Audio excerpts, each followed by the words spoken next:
ರಾಜ್ಯದಲ್ಲಿ ಜನಿವಾರದ ಜಟಾಪಟಿ ಜೋರಾಗಿ ಇದು ಪೊಲೀಸ್ ಠಾಣೆಯ ಮೆಟ್ಟಿಲೇರಿದೆ. ಜನಿವಾರ ತೆಗೆಸಿದ ಪ್ರಕರಣ ಧಾರ್ಮಿಕ ಭಾವನೆಗೆ ಧಕ್ಕೆ ತಂದವರನ್ನ ಬಂಧಿಸಬೇಕು ಅಂತ ಆಗ್ರಹಿಸಲಾಗ್ತಾ ಇದೆ.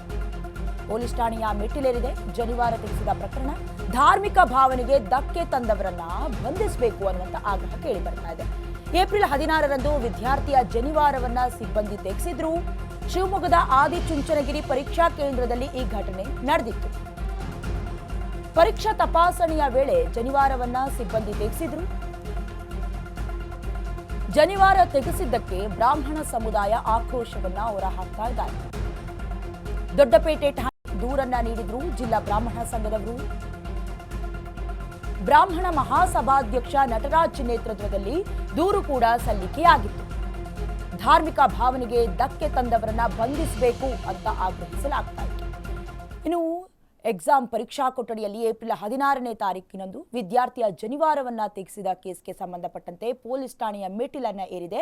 ಜನಿವಾರ ತೆಗೆಸಿದ ಪ್ರಕರಣ ಅಂದ್ರೆ ಧಾರ್ಮಿಕ ಭಾವನೆಗೆ ಧಕ್ಕೆ ತಂದಂತಹ ವಿಚಾರ ಇದು. ಹಾಗಾಗಿ ಯಾವ ಸಿಬ್ಬಂದಿ ಅಥವಾ ಯಾವ ಅಧಿಕಾರಿ ಪರೀಕ್ಷಾ ಕೊಠಡಿಗೆ ಹೋಗೋದಕ್ಕಿಂತ ಮುಂಚೆ ಅವರನ್ನ ಚೆಕ್ ಮಾಡ್ತಾರೆ. ಹಾಗಾಗಿ ಜನಿವಾರವನ್ನ ತೆಗೆಸಿದ್ದಕ್ಕಾಗಿ ಅವರನ್ನ ಅರೆಸ್ಟ್ ಮಾಡಬೇಕು.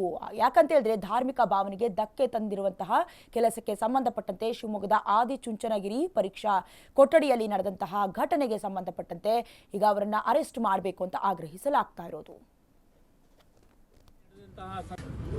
ಈ ಸರ್ಕಾರ ಸೋಷಿಯಲ್ ಮೀಡಿಯಾದಲ್ಲಿ ಬರುವಂತಹ ಒಂದು ಮೆಸೇಜ್ ಮೇಲೆ ಸೋಮೋಟೋ ಕ್ರಮವನ್ನು ಕೈಗೊಂಡು ಅರೆಸ್ಟ್ ಮಾಡ್ತಾ ಇದೆ.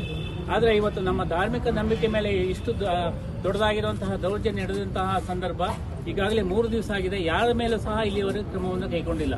ಹಾಗಾಗಿ ಸರ್ಕಾರ ಶೀಘ್ರವಾಗಿ ಕ್ರಮ ಕೈಗೊಳ್ಳಬೇಕು ಅಂತ ನಾವು ಮತ್ತೆ ವಿನಂತಿಯನ್ನು ಮಾಡ್ತಾ ಇದ್ದೀವಿ.